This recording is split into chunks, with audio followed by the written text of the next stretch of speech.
All right. So the question here is asking me that the writer is using an example of a patient to illustrate something. When I say to illustrate something, that means the writer is using an example to prove a point, to support a point, to support an idea, to emphasize something. And please understand that whenever there is any example, any quote, any words which are used by another person, any data, any statistics which the writer is using, the writer is doing that for a reason. And what is the reason?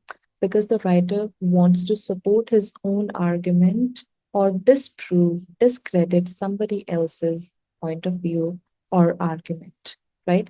So, what's important to understand here is that I should not choose an answer option just by reading the example that they have given to me. Why? Because the examples are going to be very specific and they're going to have a lot of details.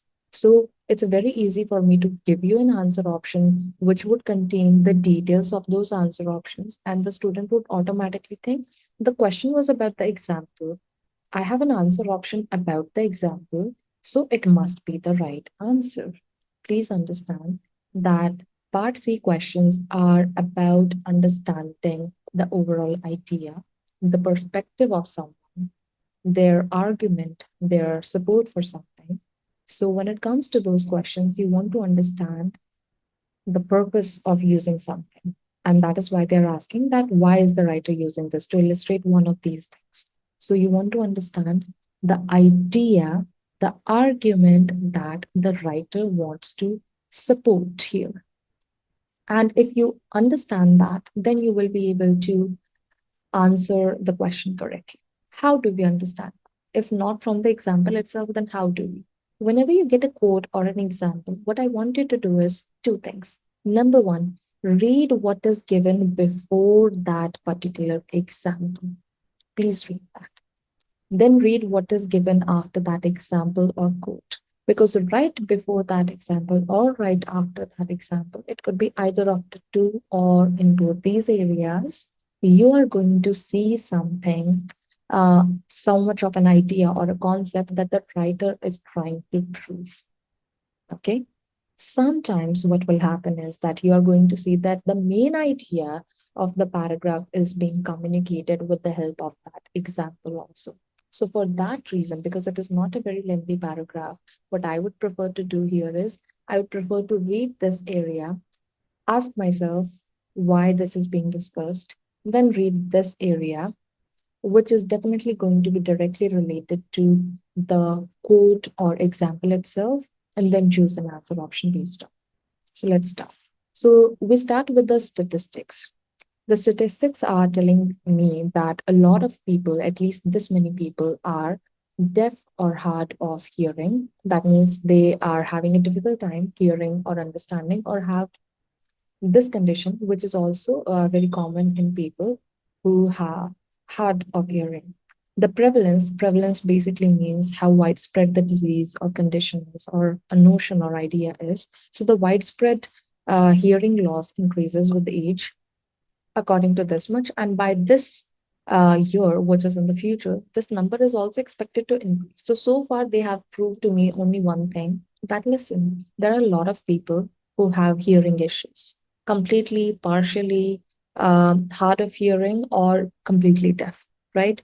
And a lot of people are at risk of this. And this number is going to increase as well. So they are overall talking about how they're emphasizing how hearing is an issue that is important enough because of the words like prevalence, because of the statistics that they have shown to me, right? So this tells me that. Now, what after it? Then they are saying that research shows that deaf and hard of hearing people, now they have made it specifically about these people, not about anyone else. They face difficulties accessing GP surgeries. So when it comes to these, they are facing difficulties when they have to access GP surgeries. Why? Because these surgeries often insist on booking appointments via phone call. So, why is that even a problem if they want to book appointments via phone call? Well, because these people are deaf and they will not be able to communicate what they need to, because they will not be able to understand what you have given to them as a response. So it makes sense. First of all, they told me how we should not ignore deaf people or people who have hearing issues because a lot of people have these things. Then they are telling me a particular issue that they have been having, that they are not able to access some services in these areas, and their requests for communication via text messages are often ignored, leading to poor access to GP appointments. So, when they request for communication, their text messages are often ignored, and that means they are not able to access these appointments. And then we are getting an exam. So, basically, all of this information has told me one thing, that they are having difficulties while accessing, they face difficulties while accessing GP services, correct?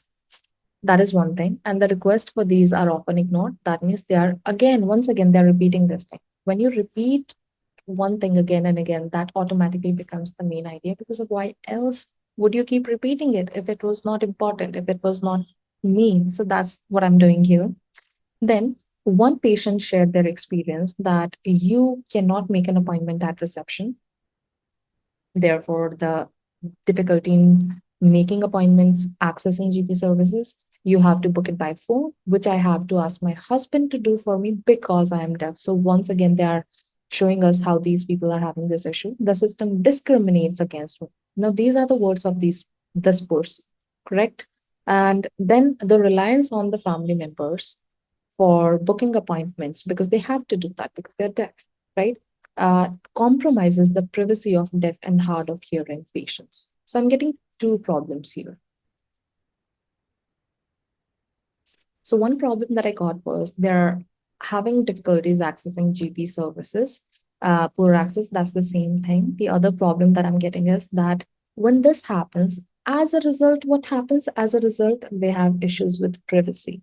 But the main complaint still remains that the poor access, because if the poor access was not an issue, then the privacy thing would not even happen. So we have to identify the main issue and something that is happening as a result. And because they have not talked about this part again, so it could be something which is the main problem that they're having, or it could be something of a secondary problem, not a primary problem. In any case, if I see any of these two in my answer options, I am going to select that as the correct answer. Now, here, answer option A says that the increase in hearing loss among the elderly, first of all, they have, yes, told me about how it is becoming, how it is rising. They have used the terms like they've used rising, they have used adults over 70. So that does talk about how it is becoming somewhat of a problem over the age of 70 people. But when I saw this example, it had nothing to do with how the number of people who have hearing issues are increasing among a certain age group. So, because of that, I know this is not going to be my correct answer, because anybody who uses this as a correct answer forgets the question, that the question is actually asking me about the use of the example and nothing else. Now, what else do I see here? Inadequacies in the healthcare system for disabled population. Now, this could be the correct answer, to be very honest, because here they are saying that how they are having difficulties while they have to access this. So, when I see this, they are being very specific about GP surgeries. They're being very specific about GP appointments when they have to make appointment at a reception. This they are talking about. The healthcare system in general, have they pointed out all the inadequacies which are there for disabled population? Hearing people who are hard of hearing or deaf can be called disabled population. But here, when I say disabled population, it could refer to any other person who's disabled also. If I have, let's say, if I'm not able to utilize my legs, then I could be called disabled, but I would not have the same problem here but when I'm trying to make appointments because I can hear perfectly fine. Similarly, if I had issues with my hand, I could still be called a disabled person, but that this problem would still not be correct for me. So for disabled population, this is far too general for me to select it as a right answer, if you understand. And inadequacies, yes, I could agree with this part, but for disabled population is too general for me. I would see other answer options if they seem like the correct. If I have a better answer options, then I would choose it. Otherwise, I would not choose it to be the right answer. Then GP's preference for communication modes. It could be certainly seen as how this is something that the GPs prefer because they insist on booking. So some person could say that, ma'am, they are saying they are insisting on booking. But you have to understand what is the main point that the writer is trying to make. This could be an additional point. I agree with you.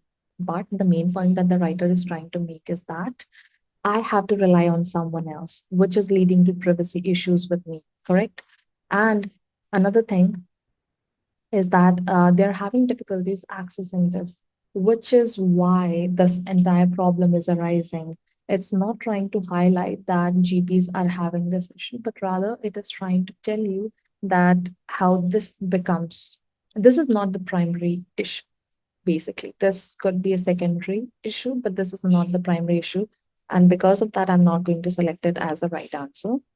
Then I come to our last answer option, communication barriers. Barriers is basically another word for difficulties. And here also we are seeing the word difficulties being used. Difficulties. So poor access is another difficulty that they are having. So communication barriers, yes, while communicating via text or while communicating via phone calls, that's a communication problem, yes. For certain patient population, I would agree with this because now they have made it specific enough for me to say, I did not see this part when I was dealing with this part. For example, here when they say disabled population, it could mean any other disabled person, but this example is not true for any other disabled person. It specifically highlights the problem with the certain disabled population, that is the patient population, people who are hard of hearing or people who are deaf, because they have mentioned that again, that these specific people are having these issues. So these specific patients are having these issues. So I would like to go with my answer option D then. That would be my right answer.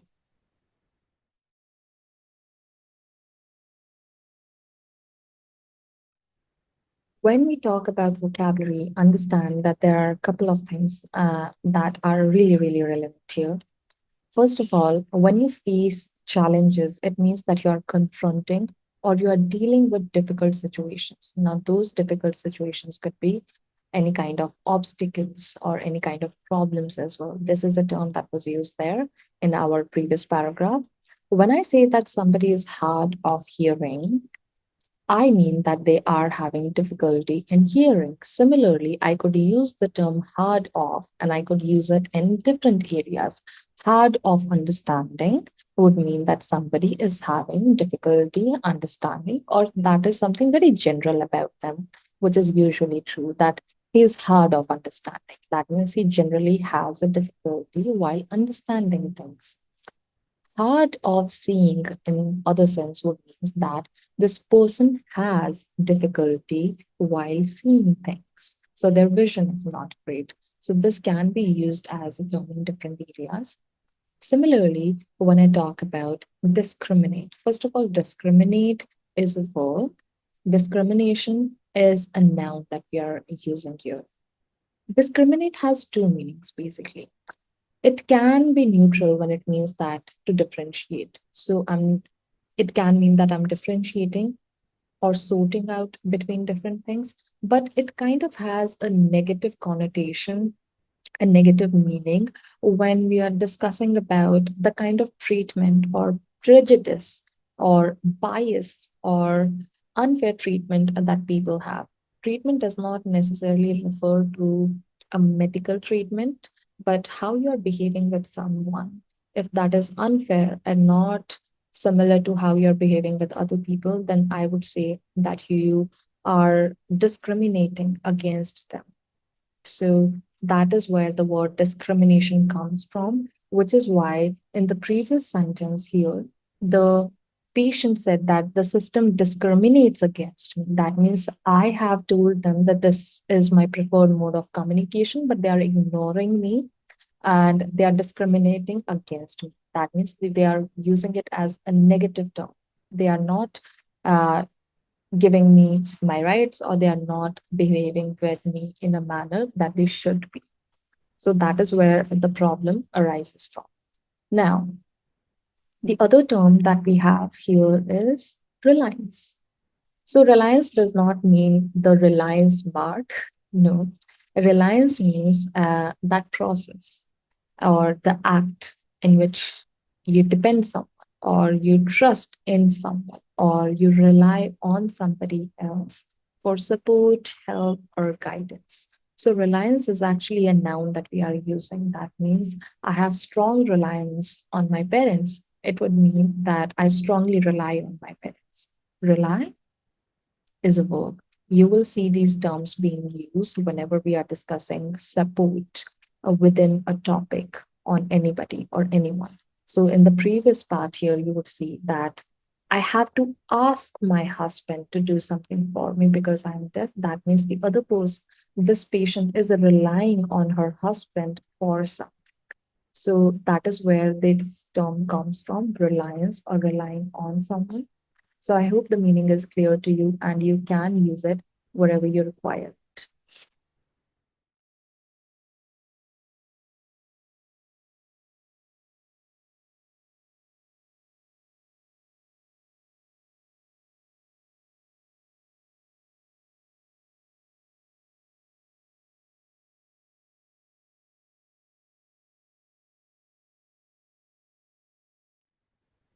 All right.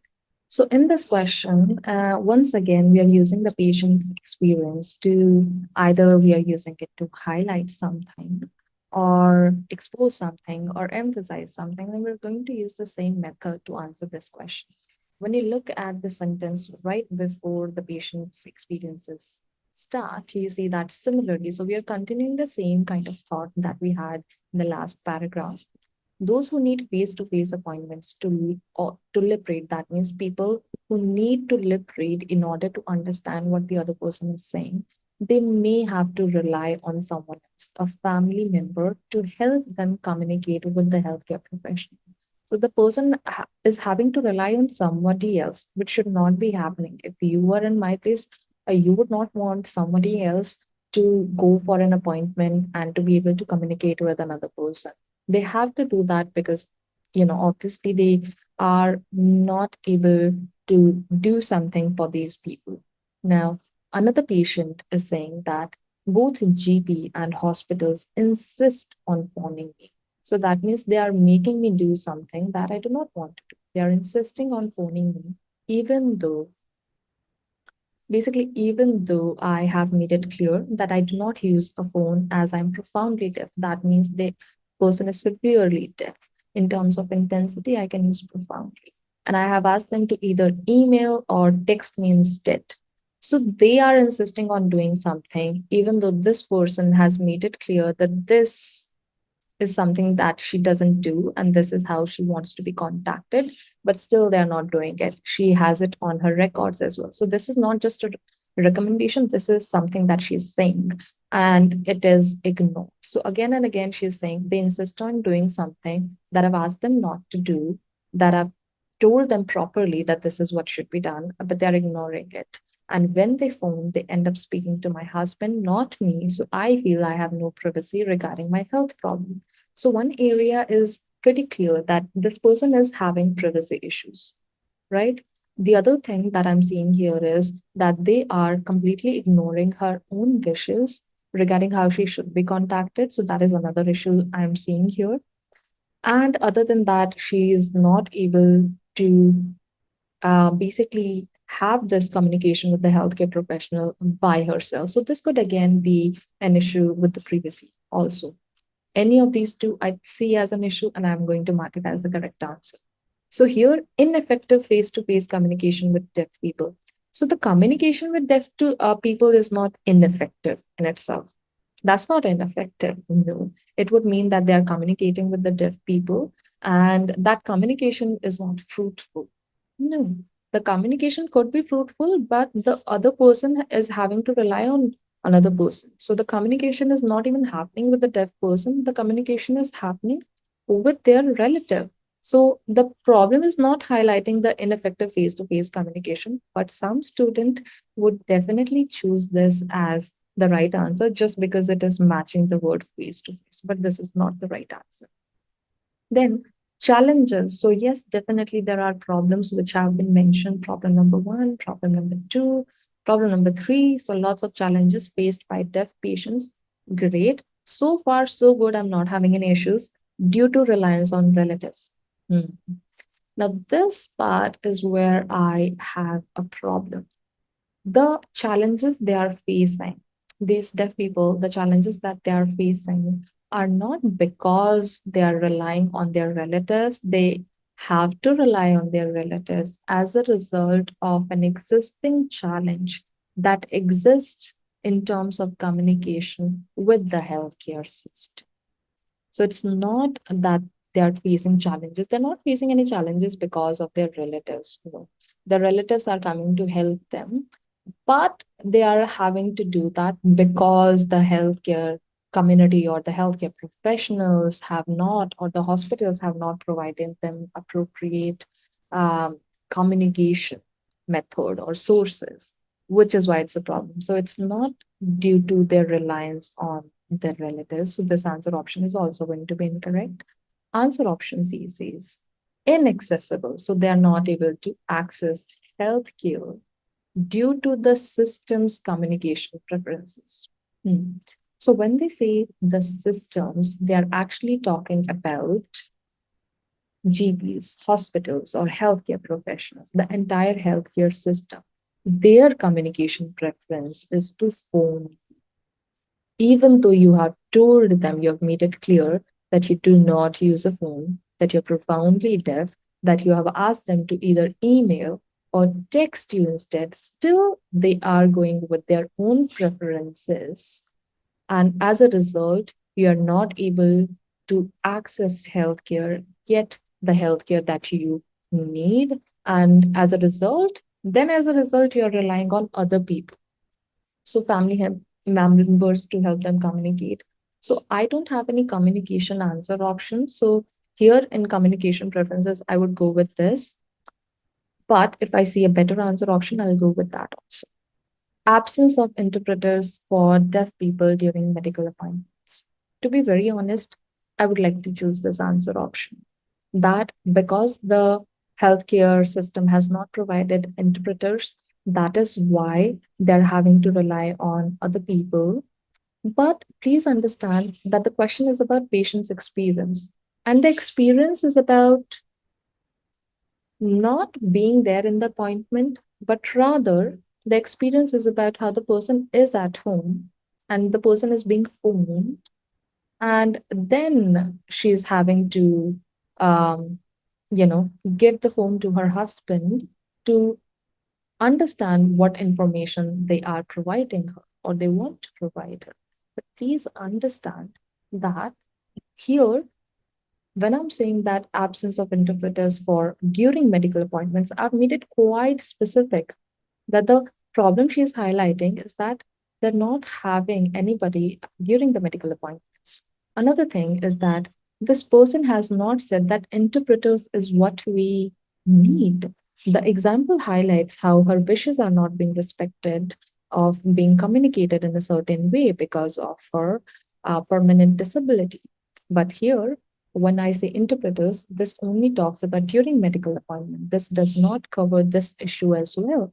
So I need something that covers both of these things in a broader sense rather than being very, very specific about this or rather than being very, very specific about this. So what I have here is answer option C, that she's not able to access healthcare, be it during appointments or be it at home due to the system's communication preferences, because the system is actually preferring to do this in a certain way. So I would have to go with this example. From here, I understand inaccessible healthcare, and from here, I go with the communication preferences.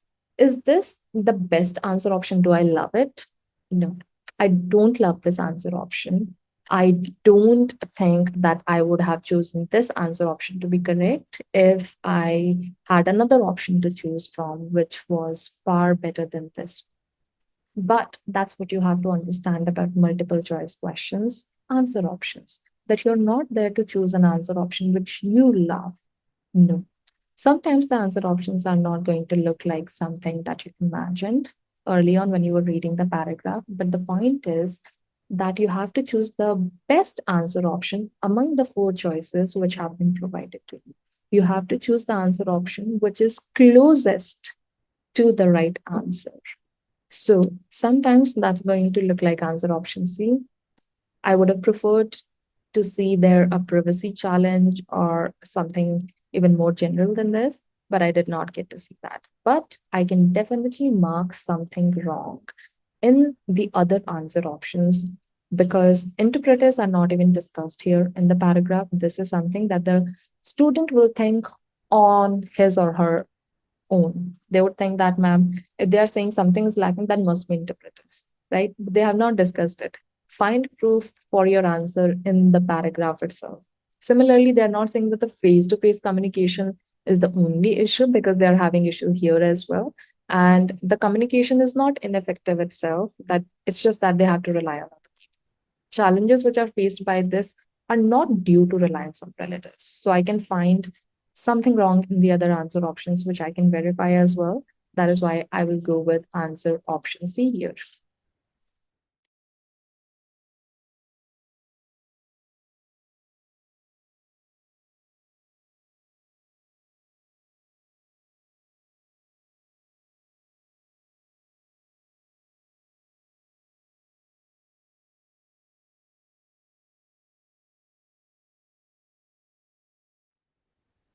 All right. So in this question, even though it is a kind of question for which you will need to read the entire paragraph in order to understand what is the issue that is being highlighted here regarding the healthcare services, I think I can answer it having read the paragraph, which is very small.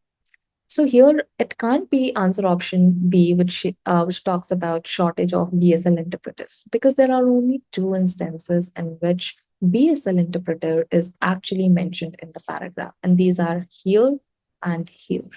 So when I read the entire sentence, what does it tell me exactly? It tells me that even though providing a BSL interpreter is a requirement by the AIS, healthcare professionals do not always arrange one when it is required. So they are telling me that healthcare professionals do not always arrange one.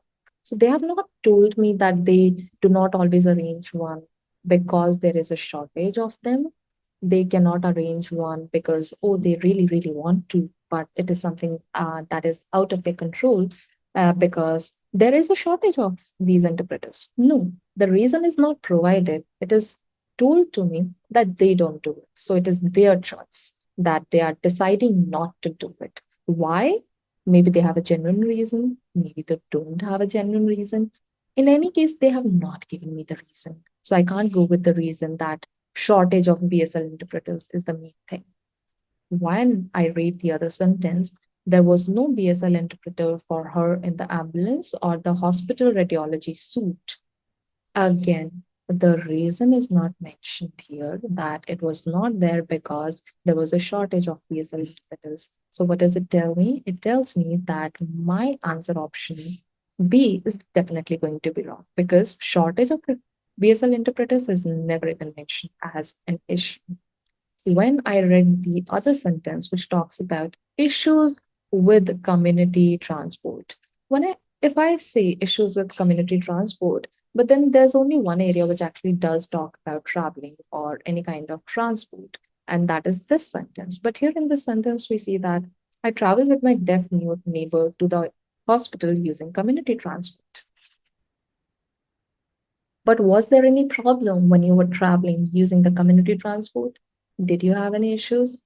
No. So I can't say that the issues with the community are the two things that this person is trying to highlight in this sentence as an issue. For patients, moreover, this is very, very specific to these patients, which patients are deaf and mute. So it is very specific to a specific kind of disability. So it can't really be that answer option. When I see answer option D, it says that compliance. Compliance means the act of following something, the act of adhering to rules, policies, whatever you have. Here we have the standard, accessible information standard, AIS. So compliance of this, no. If anything, when I read this sentence, what I got to know was that even though providing a BSL interpreter is required by this, healthcare professionals are not always arranging one that is needed. It is a requirement and they are still not doing it. And this AIS tells us that all public organizations must ensure that disabled people can access the services they provide, but they are not able to access the services because an interpreter is not provided. So clearly, they are not following non-compliance issues being mentioned here rather than compliance thing. So it's the opposite of what is being discussed in the paragraph. Now, if you look at your answer option A, you would see that we are using the term non-conformity to disability access laws. Disability access laws, yes, that is the literal definition of AIS. And are they following it? They are not following it. So non-conformity to something means your non-compliance with that thing, your um, non-adherence to those laws. You're not following those laws. So this is why your answer option A is going to be the right answer.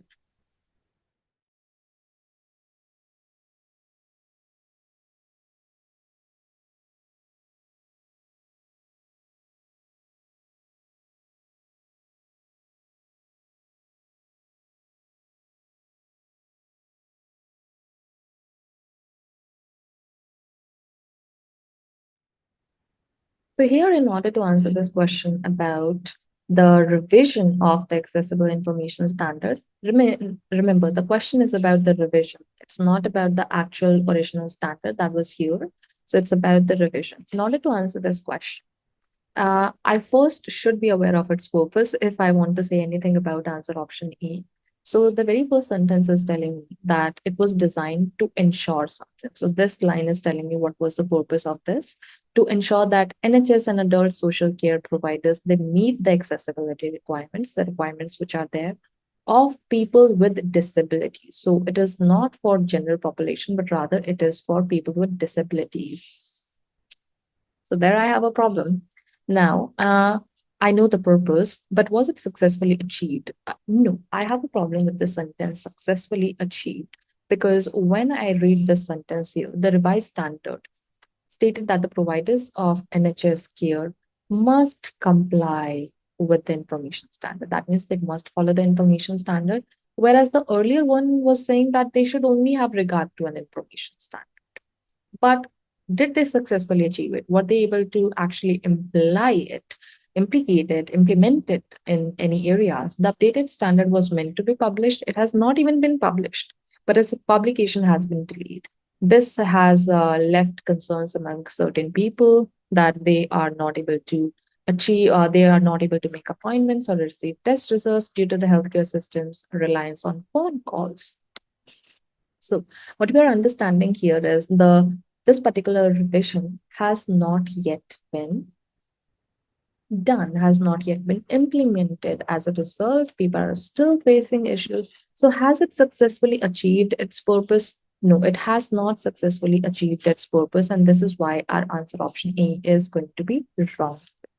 If I look at the other answer option that says that it has taken a step backward, I don't agree with this. Why?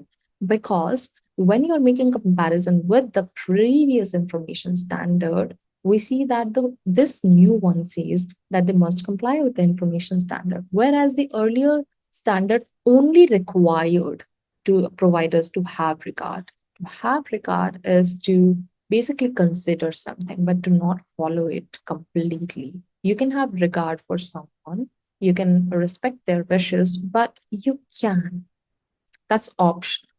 If you choose not to do it, there are no strong consequences for you to follow. So it was not law. But this time they are saying, they are making it clear that they must comply with the information standard, which tells me that they have not taken a step backward. Instead, if anything, they have taken a step forward in trying to do something. Obviously, they have not successfully done it yet, but they are trying. When I look at answer option C, it tells me it is effective. Once again, if I say something is effective, that means it is successfully doing what it was supposed to be doing. So I already have an issue with this answer option, but I'm still going to see what is there. So it is effective in increasing healthcare services. There is no talk of increasing or decreasing something.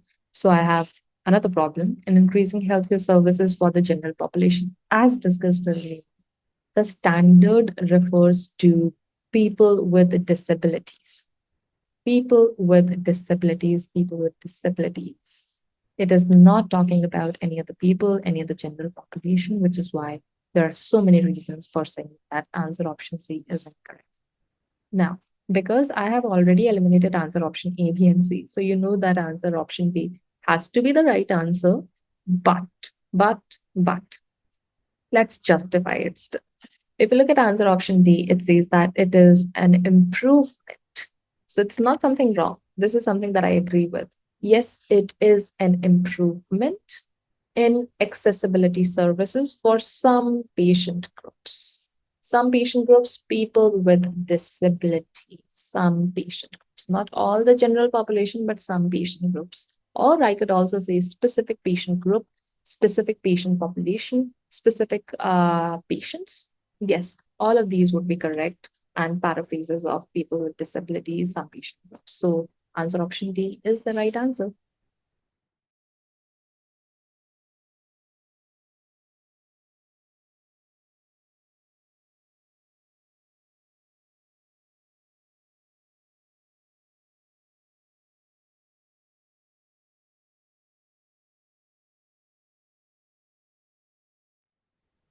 So here in this paragraph, it's very easy to answer this question about this because when I read the previous sentence, I realized that it says the updated standard was meant to be published in 2023, but its publication has been delayed. So basically, it was not published or its publication has been delayed for how long? We don't. And then I come to know in the next sentence that charities and organizations have expressed concern that what exactly is this?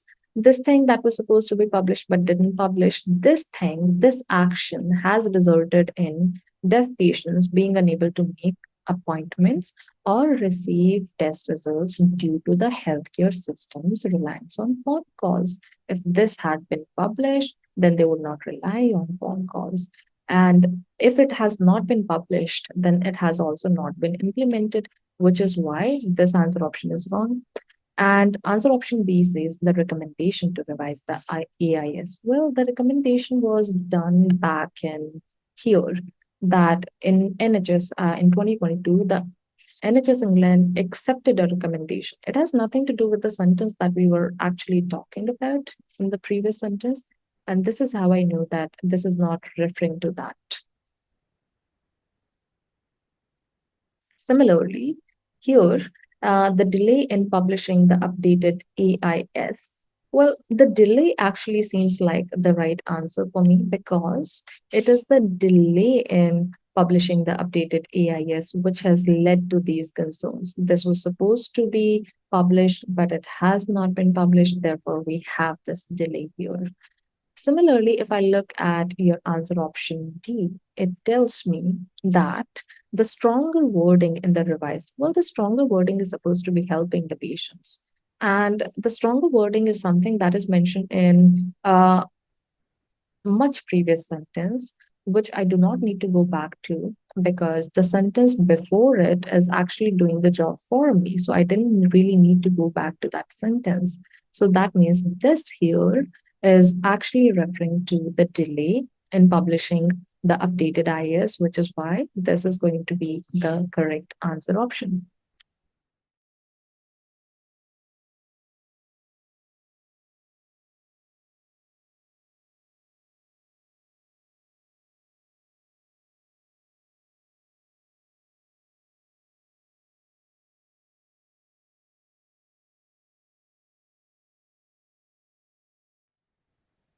So here the question is about her attitude, Abigail Gorman's attitude towards the NHS, how the NHS has been handling the access improvements, the improvements that were supposed to be done for deaf people.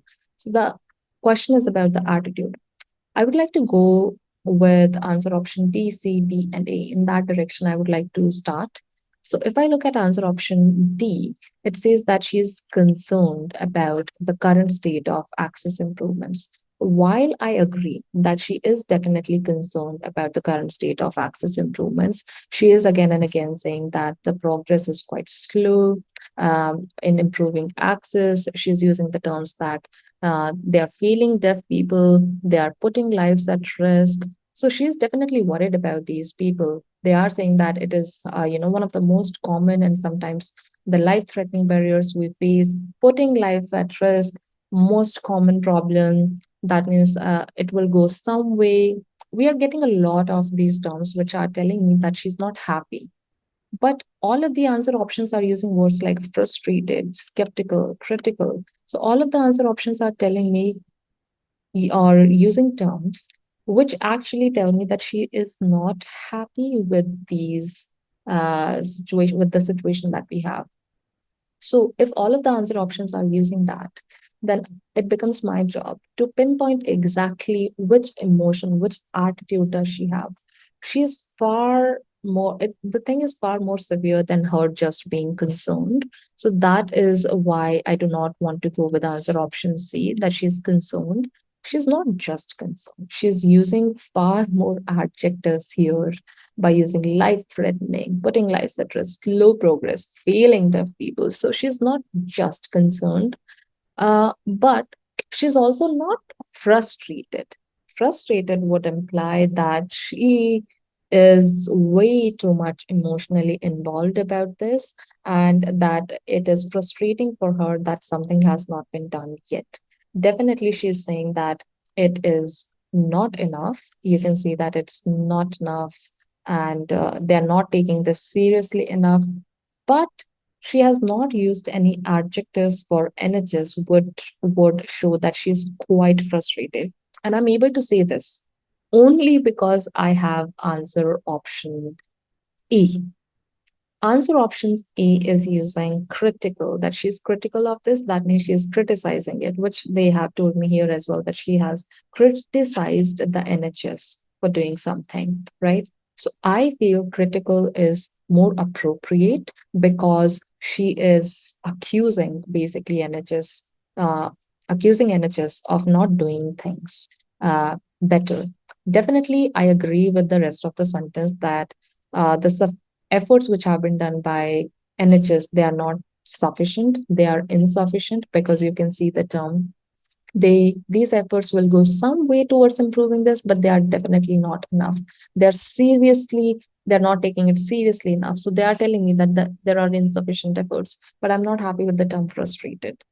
Now, if I go with answer option B, first of all, tell me, uh, effectiveness of the updated AIS, definitely it has not been effective enough. That part is very clear to us.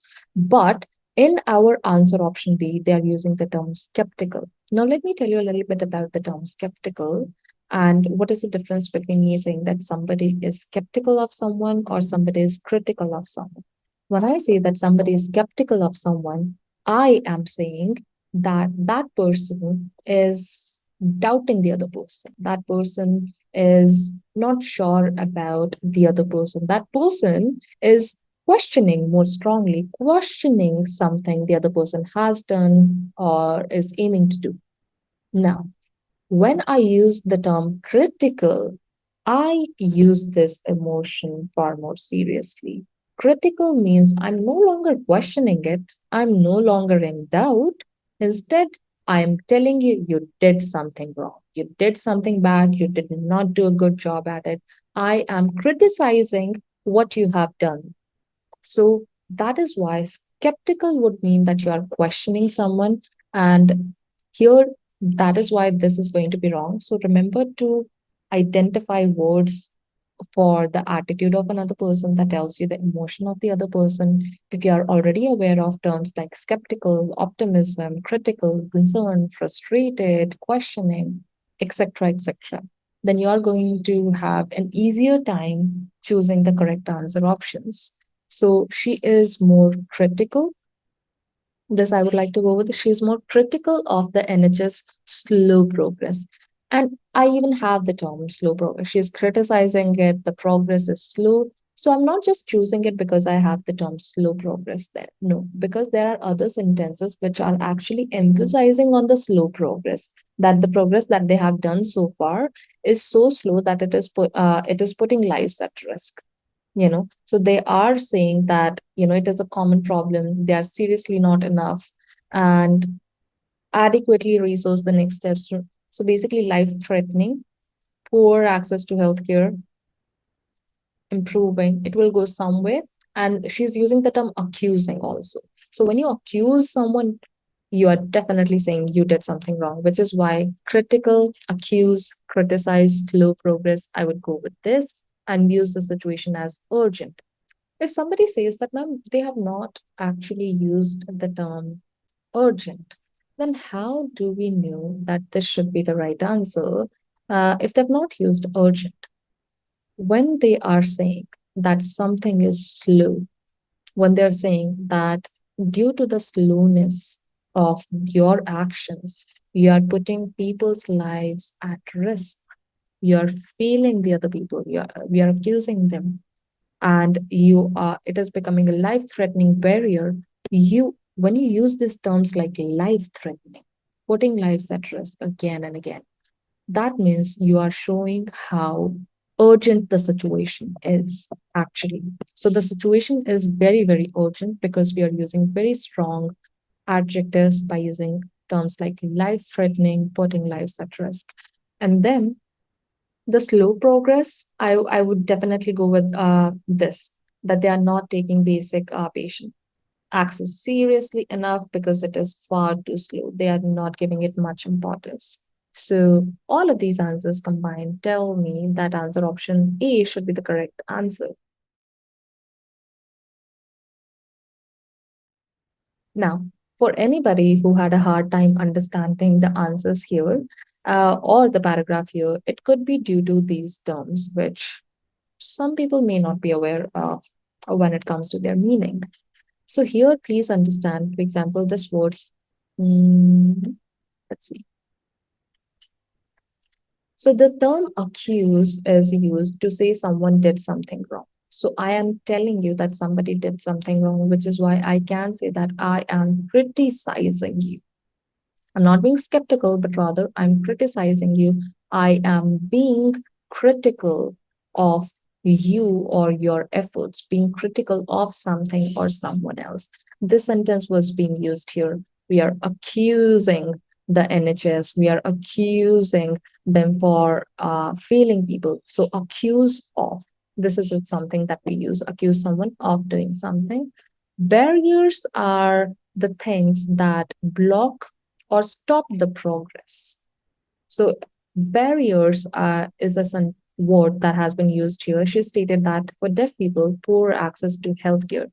Poor access to healthcare. This is unfortunately one of the most common life-threatening barriers we face, challenge we face. So that's an issue we face. So it could be an obstacle. Obstacle is also something that blocks you. Hindrance is also something that interrupts or blocks your progress, or it could be problems, or it could be challenges as well. When it comes to go some way, because they did say in this sentence that the NHS will go some way, that is a collocation that they are trying to say that it will go some way in improving the access for these people, but it is not enough.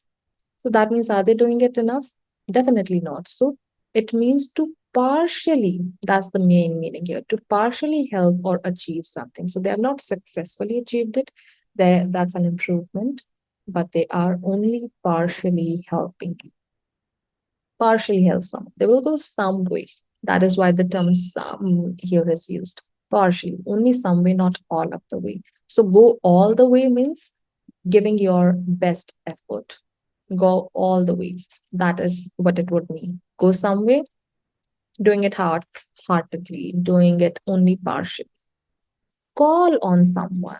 That's a term that was used here when you were saying that the NHS is not taking basic patient access seriously enough, and we are calling on NHS. Are they phoning the NHS? Are they dialing the number on the NHS? No, that's not what it means, but it is something very, very similar to that. We are calling on NHS England to publish this and adequately resource the next steps to carry it out. It means that we are, listen, they have used the term this to publish it, right? We are asking the NHS to do something. Calling on someone, it could mean that you are asking them to do something. So we are asking the NHS to do this task. You call on someone to do something, that means you are asking them to do something, but you're not calling them literally using your phone. So that's not the meaning. From the term calling on, I wanted to understand the term call for. It does not mean you are calling someone else for help, but rather your call for can be used to ask for something, not to specific someone. Remember, when you call on someone, it is on someone. It is on someone. I'm calling on whom? I'm calling on my students to work hard in their preparation for OET exam. I am calling on the government of India to strengthen the rules and standards for women's safety. But when I say call for, then I'm calling for what exactly? What is it that I want done? That's what. So here it is about call on who or whom. Here it is about call for what. To ask for something, a noun, or to happen or to be done. So when I want something to be done, or it could be used when I publicly request or urge others, encourage others to do something. This is very commonly used in your paragraphs for OET reading when we are saying call for more research. This is something that I remember from a recent article that I read in OET in healthcare industry. So call for more research. That means they want more research to be done. By whom? That is not mentioned, but they want this to be done. So I hope this meaning is clear because these will definitely be used again in your reading.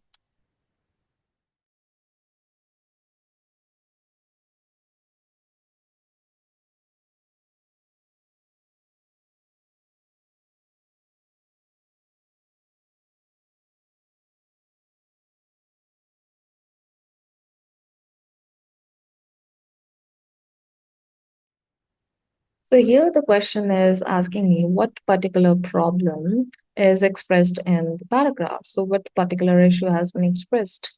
Now it cannot be answer option B, first of all, which talks about information, incomplete information giving culture in hospitals. And why couldn't it be incomplete information giving culture in the hospitals? Why couldn't it be that? Well, the problem with incomplete information giving culture in hospitals is the term culture. That means this is something which is very, very common and it is very commonly, very oftenly done by hospitals. But the sentence that I see here is that no information was provided in accessible format for me. That means they did provide the information, but did not provide any information which was accessible for me. That means the format itself was not accessible for me, which is why I didn't get the information. But they were providing the information, but not in a format that the patient preferred or needed. Then I relied on my mom as a result. When whatever the healthcare professional was explaining, my mom relayed very little to me. So, see the problem here, whatever the healthcare professional was explaining. So it does not mean the healthcare professional was giving incomplete information, but rather whatever was being explained by the healthcare professional, that was relayed very little to me. Why was that relayed very little to me? Due to the hospital? No, it's because of one thing. Because let's see here, my mother doesn't have she doesn't have proficient levels of BSL. So basically, this is the British Sign Language that they are referring to here. So she doesn't have proficient levels of BSL. So she only got to level one. So there are lots of gaps in the information going both ways. So whatever I was telling her was maybe sometimes she didn't understand completely. And whatever the doctor was telling her, she did not explain that to the patient really, really well because she could not because that was intentional, but because she could not. So it was often unclear to the person as well. So this is for this reason we cannot say that answer option B would be correct. It is going to be incorrect because incomplete information culture is not there in hospitals, but rather it is due to the lack of proficiency in BSL by the mother. So it is not the particular issue in any case. When I look at answer option A, it says that consequences, basically the results, if I have to say, the results of relatives here could be the mother, limited understanding of patient problems. So it was not about the limited understanding of patient problems.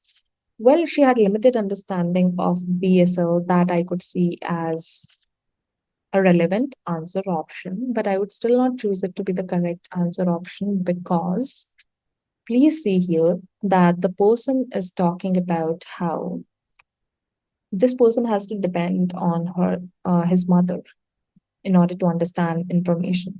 But here in this sentence, the patient is telling me, I much prefer giving my own account and explanation of my symptoms, how it's impacting me.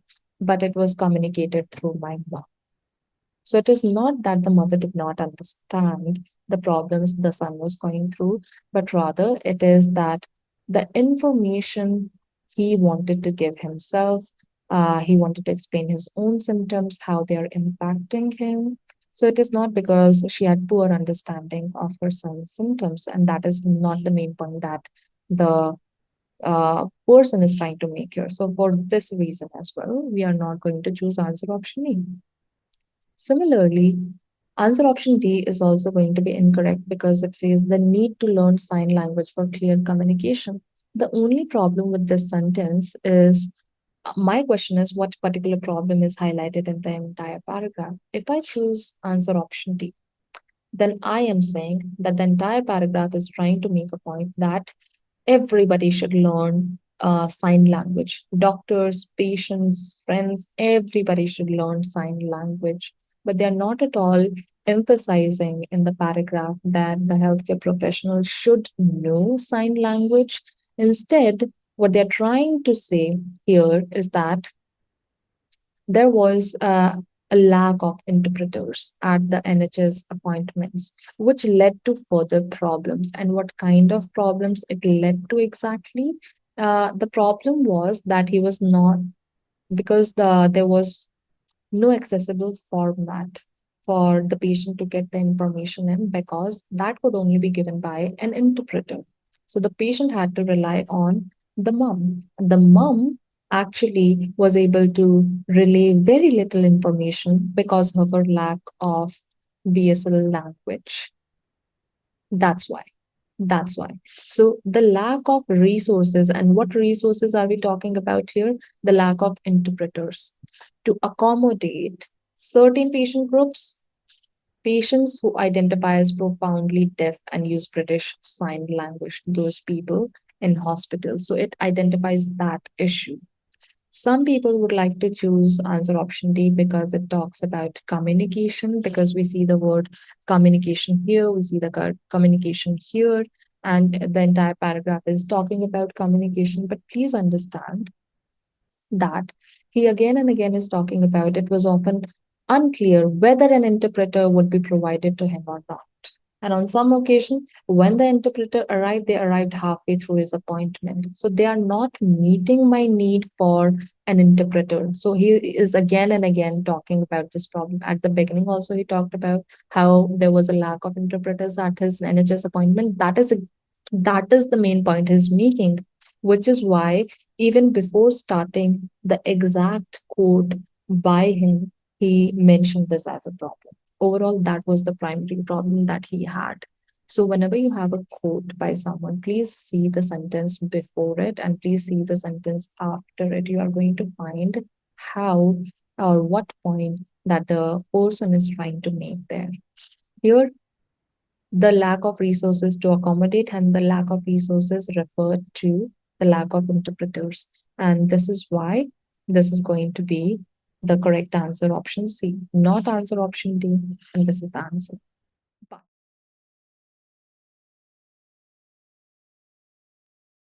the first term relay is to mean that you're passing on information or a message. Now, this could be a confusing words for some people because it is very close to the term rely, and this is being used, rely and relay, both are being used in your paragraph to talk about the information giving that was happening there. Let's look at it. So here you see that first of all, I relied on my mom. That means I'm depending on my mom for this information receiving. But my mom relayed very little information to me. That means my mom passed on very little information to me, not intentionally, but that was only because she was able to do this because she doesn't have proficient levels of BSc. She doesn't have proficient levels. That means there are multiple levels, and she only got to level one. Because she got to only level one, because she doesn't have proficient levels, there were lots of gaps in terms of communication between the two of them. So, proficient means that you are skilled at something, you are good at something. So, if you do not have proficient levels, then that means you are not skilled at that, you are not good at that, right? Which is why when we talk about English language test, we often say that if there is IELTS test or any other English language test, then it is testing your proficiency in that particular language, in that particular thing. For example, practicals that happen in colleges are tests which basically check your proficiency in the practical skills that they have taught you, right? So she doesn't have proficiency levels. That means she's not very skilled at this and she's not very good at this. We also have the term own account. So own account is not just used to talk about on Instagram account or on bank account. Own tells you that it is about oneself, by oneself, you, yourself only. Account can mean doing something or by doing something, by myself also. So here in the sentence, you see, I much prefer giving my own account. So here, the writer actually means that I prefer giving information by myself. By myself. This is something that I want to do by myself, on my own, by my account only, by my own account. So, this is what he was trying to say, that how it is impacting me, explanation of my symptoms by myself. But instead, it was communicated through my mom. That is why this term was very important here. Similarly, meeting the need is something that you all must be aware of, but I'm still going to talk about it. So, meeting the need or meeting the needs means satisfying or fulfilling a requirement or multiple requirements. And this term comes up in your when we want to talk about how we are not satisfied with any kind of policies or any kind of effort. So, this term is going to be used a lot there. For example, they are not meeting my needs for something, they are not meeting the basic standards of safety. That was also something that we saw here in the previous paragraph, I think. They're not taking basic access seriously enough, and we are asking them to do something, right? I can't really find it, but I've definitely seen that in one of these paragraphs. So, meeting the need, meeting the requirements, not meeting the need means not meeting the requirements, not meeting or not satisfying, not fulfilling the requirements.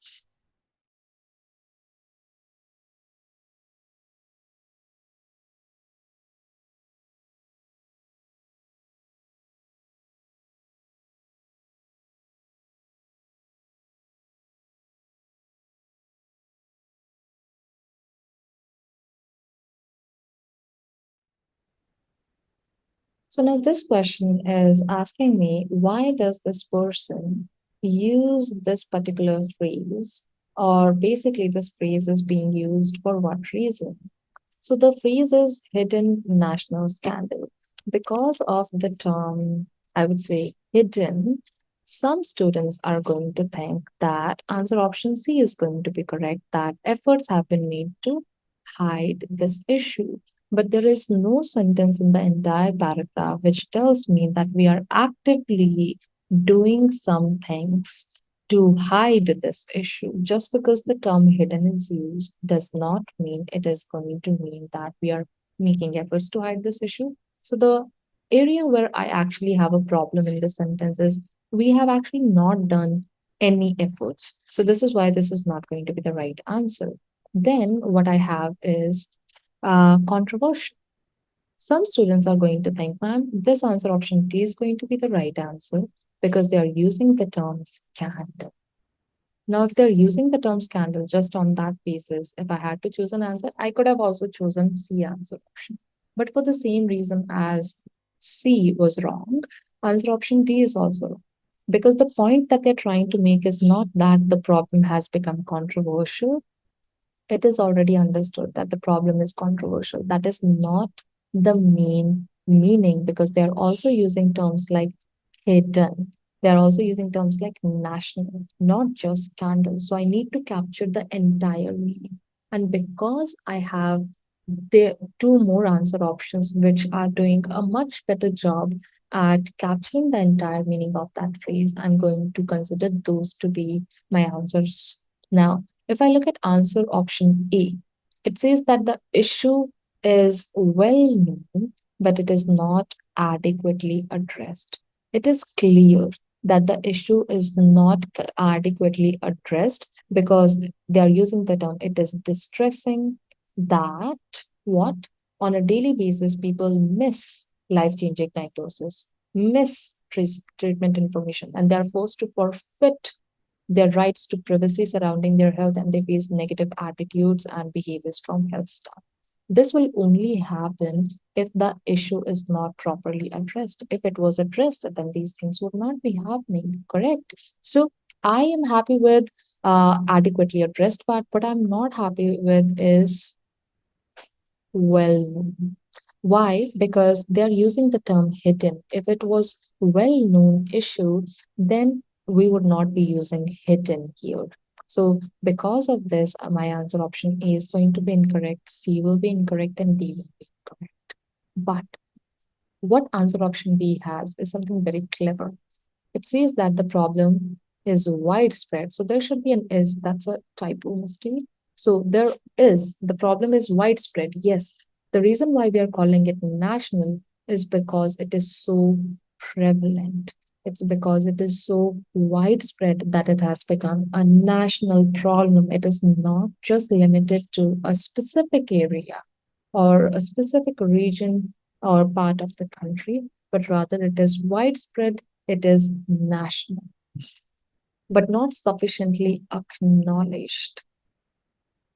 Not sufficiently acknowledged would also mean that it is hidden or that it is, when I'm saying problem, I'm already calling it a scandal. That means this particular problem, the lack of access to healthcare that deaf people and people with hearing loss face.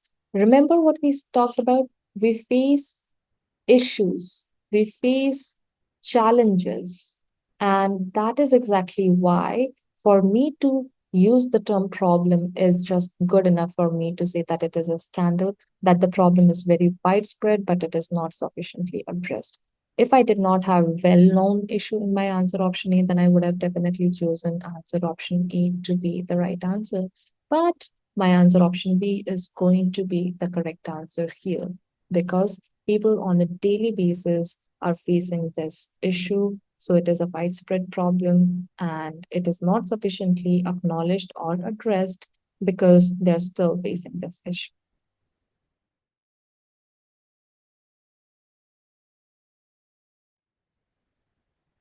Notice how distressing is very oftenly used when we talk about our speaking in OET or when we talk about OET listening and OET reading as well. So, distressing is not having to do with stress. First of all, let me clarify that because a lot of people would see this term and they would think that it has something to do with stress.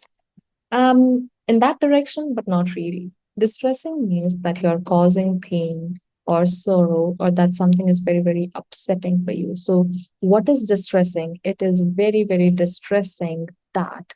So, that means it's very difficult to hear. It is very upsetting that still this problem exists today. So, that is why distressing would mean causing pain, sorrow, or that something is upsetting.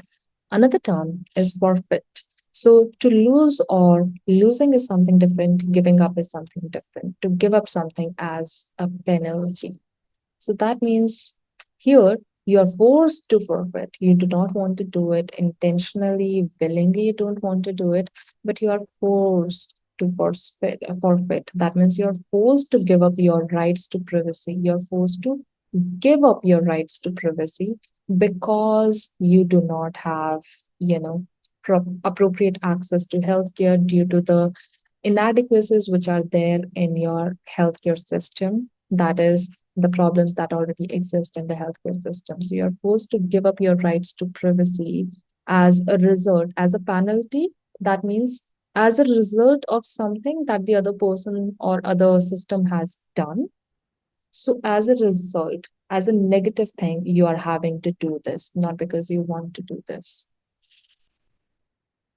Now, since OET reading uses a lot of vocabulary words, uses a lot of collocations and phrasal verbs to actually explain or emphasize the meaning that the writer is trying to say, or the other person's perspective as well, it becomes important for you to be able to identify the meaning of these terms, whether it is a word or a phrase. And you should be able to use them in different contexts as well, so that when you see them being used in different contexts, you're not just stuck on one previous meaning and you have an accurate understanding of the paragraph. And since today we have also discussed all of these terms which are being used here in a gap fill activity, it would act as a very good exercise for you to check your understanding of these terms, whether or not you're able to remember, recall the meaning of these terms, or be able to use them in different scenarios. So, for the first few terms, as you can see here, you can see that what do you do with the challenges here? For example, it's very clear to us that we face challenges, right? And because we face challenges, so this answer would be correct here, that I face challenges. Similarly, one blank has been done for you in question number 10. You can see the previous rule asked us to have regard to safety standards, right? To have regard to safety standards. So that means the term that I'm supposed to be using here is to have regard to something, to have considerations for something. That has been done for you. Similarly, you're supposed to be doing the rest of these fill in the blanks, choosing the words from here. Remember, one word can be used in one blank only. You should not be using one word for more than one blanks. The answers for this particular exercise are not provided in this video. Instead, what I want you to do is write down your answers in the comment and check with the other students if you've got the right answer. I will definitely tell you the right answers if you ask me in the comments. So, see you then.